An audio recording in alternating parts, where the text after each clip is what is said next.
and you have warned as well of the political crises and instability to which it could give rise. Your perceptiveness is apropos. I support your call for a global jobs pact. Job creation is not an outcome of economic recovery. It is essential to economic recovery. It is the only sustainable way of stimulating the demand for goods and services, without which investments will not take place, factories and businesses cannot be revived, and the decline in trade will not be reversed.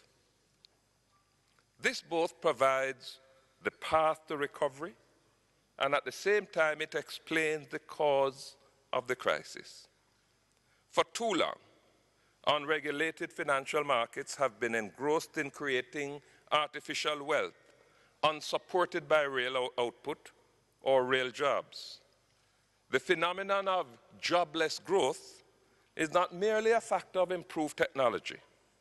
For too long, the global economy has relied on demand fueled by credit rather than earnings from productive activity.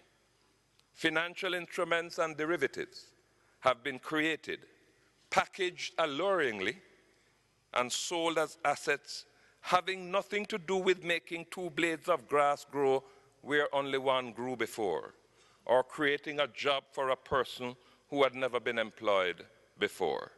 At some point, the bubble had to burst. We have come to that point.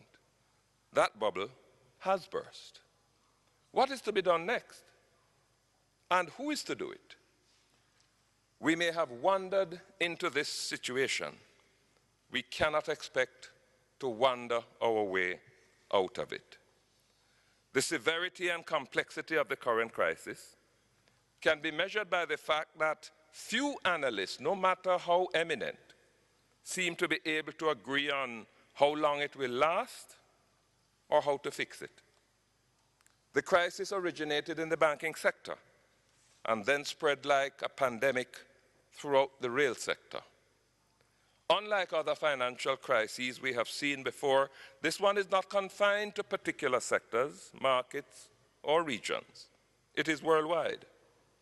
Over the last 30 years, the world has created an interlinked, intertwined, and interdependent global financial system. Money circles the globe through interconnected capital markets, almost at the speed of light. A housewife who puts her savings in a bank in Bangladesh, or Romania, or Peru, or in Jamaica, is totally unaware that her money may be invested in a European bond market, or on the US stock market, or in a subprime mortgage portfolio before she gets back home. And because of this interconnectedness, the toxicity that erupted in the United States has spread right across the globe. Experience has shown that economic recessions associated with a banking crisis are long and recovery is slow. The recovery curve is usually the shape of a U, not a V. Indications are that in this case, it more likely will be the shape of a W, with a base that is rounded and broad, not narrow and sharp. Initial signs of recovery have more to do with the depleting of inventories that require replenishment than with a restoration of demand. If the banking system is to be fixed before the real economy can be fixed, who is to bear the losses that have been quantified but have not yet been put to bed?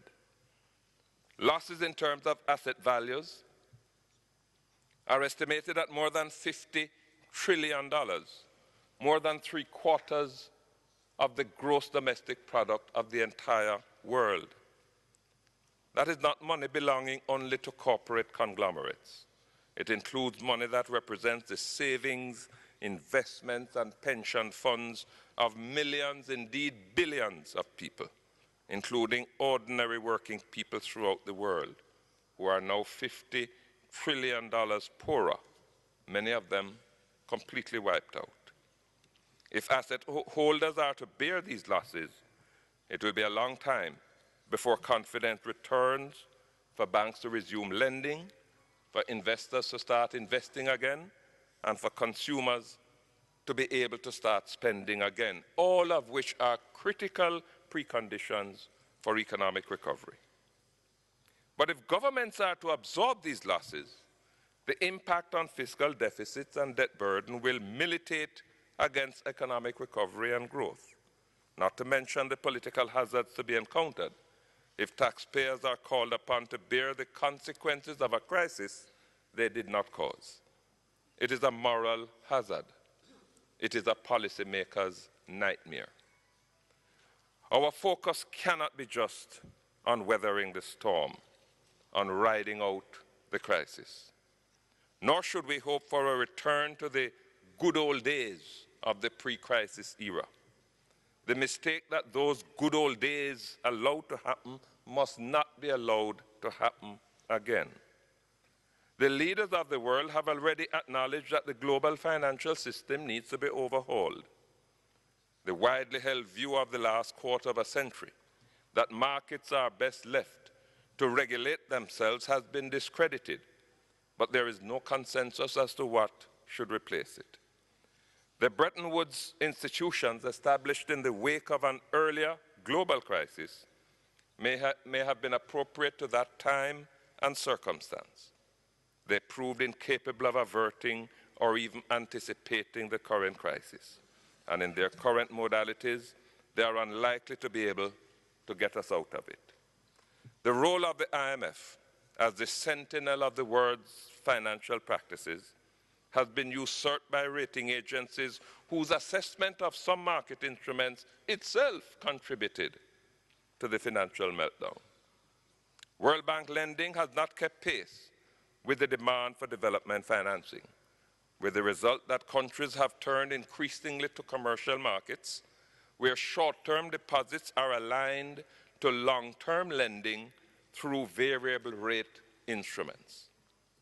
The recent decisions by the G20 to provide $1 trillion in emergency funding through multilateral institutions will allow some quick transfusion to developing and emerging economies whose finances are hemorrhaging, and it is to be commended. I suggest, however, that what is needed is much broader than access to loans. For many countries, it is painful to have to borrow, so already heavily indebted they are. We don't need a long, drawn-out diagnostic exercise.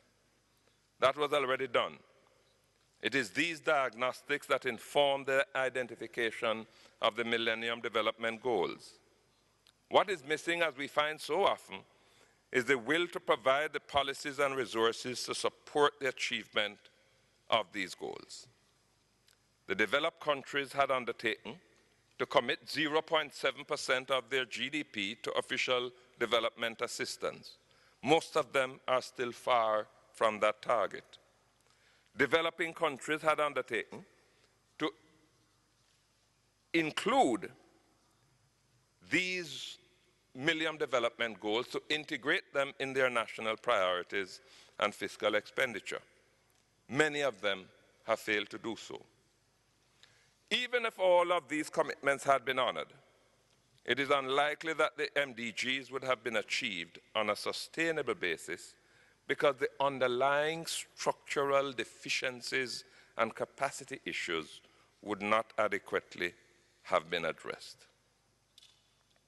The current and long-term effects of the global crisis have left many countries facing not only the certainty of failure to achieve the Millennium Development Goals by 2015, but the stark prospect of seeing the complete reversal of the marginal gains that they have made in reducing poverty and improving the quality of life of their people. Countries that instituted much-needed reforms at huge costs are being deprived of the rewards of those reforms that those reforms were intended to bring. It is my respectful view that we need a fundamentally different approach. It is an approach that is rooted in a basic truth that we so often ignore.